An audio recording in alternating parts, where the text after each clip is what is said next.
Quando o cliente me pediu um carro de Fórmula 1 em bolo, eu sabia que ele precisava parecer real. Porque esse bolo não era só um bolo. Mas a pergunta que ficou na minha cabeça era uma só. Será que isso realmente vai parecer um bolo no final? A cliente me ligou em plena pandemia. O filho dela faria aniversário e o presente dele aquele ano seria muito especial. Ele iria para a Inglaterra para assistir uma corrida de Fórmula 1. Isso mesmo, ele não ia só assistir, ele teria acesso ao box para ver os carros, para ver os pilotos de perto. Mas aí veio a pandemia e aquele sonho simplesmente não poderia acontecer. Foi então que ela me ligou. E ela me disse: Simone, eu sei que eu não posso realizar o sonho dele agora, mas você consegue fazer um bolo para tirar ele dessa tristeza? E então veio a ideia. Um bolo de Fórmula 1, né? Eu respondi sem pensar muito. Vamos fazer um carro? Então ela me perguntou: mas você consegue? E eu disse: sim, claro.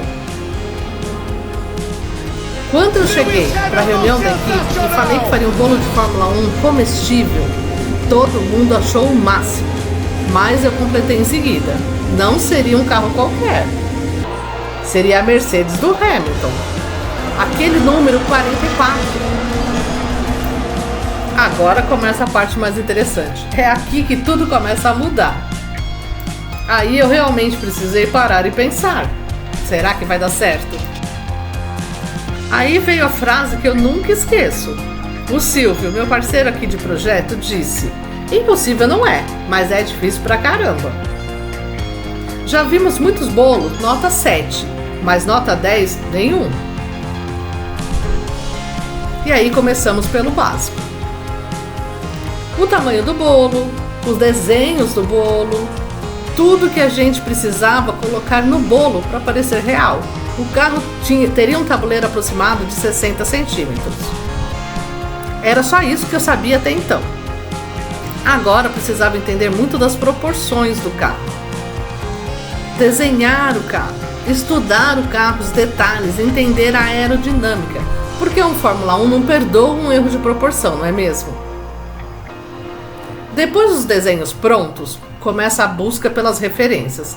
Fotos reais do carro, detalhes da pintura, cada curva que ele tinha, quais eram os desenhos, quais eram os patrocinadores, tudo que precisava estar ali no carro.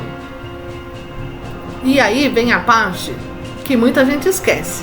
Ele ainda precisava ser um bolo de verdade. Camada por camada, bolo, recheio, estrutura. Mas na minha cabeça eu já estava vendo um carro pronto. Essa é uma das partes mais curiosas. Passei dias na expectativa de como seria esse bolo. As mãos tremendo, suando. Sabe aquela expectativa? Por onde eu vou começar? Será que vai dar certo? Quais vão ser as etapas que eu vou seguir? Isso ficava martelando na minha cabeça. Mas vai dar certo, era isso que eu pensava. Confia! É aqui que acontece uma das maiores transformações. Porque quando o bolo está cru, ele ainda parece só um bolo. Mas quando entra a pasta americana, o projeto começa a aparecer, não é mesmo? Os detalhes são os que fazem as pessoas duvidarem. Porque quando você trabalha com uma ilusão comestível, você precisa pensar como um escultor. Às vezes, recortar de um lado, preencher de outro, sempre tentando manter a proporção original. Roda, pintura, proporção, qualquer pequeno erro, a ilusão desaparece. Teve um momento que eu parei e pensei: será que isso realmente vai parecer um carro? Por quê? Até aqui ainda parecia só um bolo estranho, gente. Massa de chocolate, recheio de beijinho de coco, o preferido do Elian. Ajuste, projeto, precisava estar sempre andando em linha. Recorta de um lado, preenche do outro, mas eu não podia perder a proporção. Quando finalmente o bolo estava coberto com a pasta americana preta, os detalhes começaram a aparecer.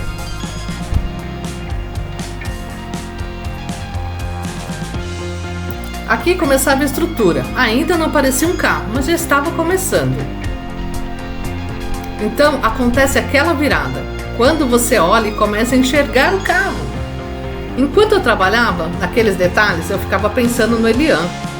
Ele devia estar indo lá para a Inglaterra para ver aquela corrida, mas naquele momento teria um carro de Fórmula 1 em cima da mesa. E esse detalhe era importante agora. Características principais da marca precisavam estar ali. Cada detalhe sustentava isso. Agora a pergunta interessante.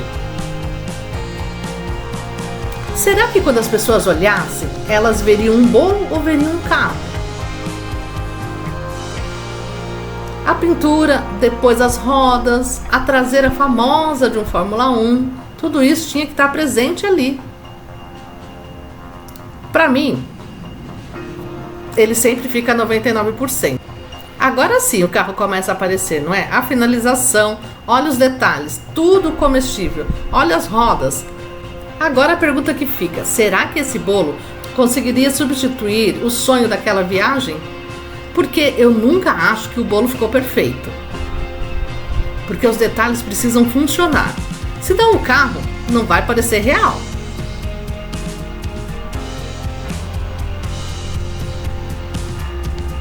E aí eu entendi, às vezes um bolo pode ser muito mais que um bolo. Será que quando as pessoas olharem para ele, elas vão ver um bolo ou um carro? Mas para eles, quando o bolo chegou na festa, ela me ligou na mesma hora e disse uma frase: Simone, você não existe. E naquele momento eu percebi uma coisa. Às vezes a gente acha que está fazendo só um bolo, mas na verdade está ajudando a contar uma história. Aquele menino talvez tivesse que esperar um pouco mais para ver uma corrida de Fórmula 1 na Inglaterra. E olha isso, ainda teve decoração nos doces da festa.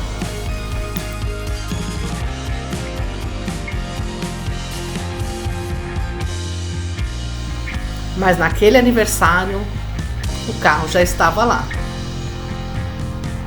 E é aqui que muita gente se engana sobre confeitaria. Não é só açúcar, não é só técnica, é sobre transformar ideias em algo que as pessoas nunca esquecem. E aí eu entendi. Às vezes um bolo pode ser muito mais que um bolo. Porque no final, bolo não precisa ter cara de bolo. Agora eu quero saber de você. Se um bolo assim chegasse aí na sua casa, você teria coragem de cortar? Se você recebesse um bolo assim, você teria coragem de cortar?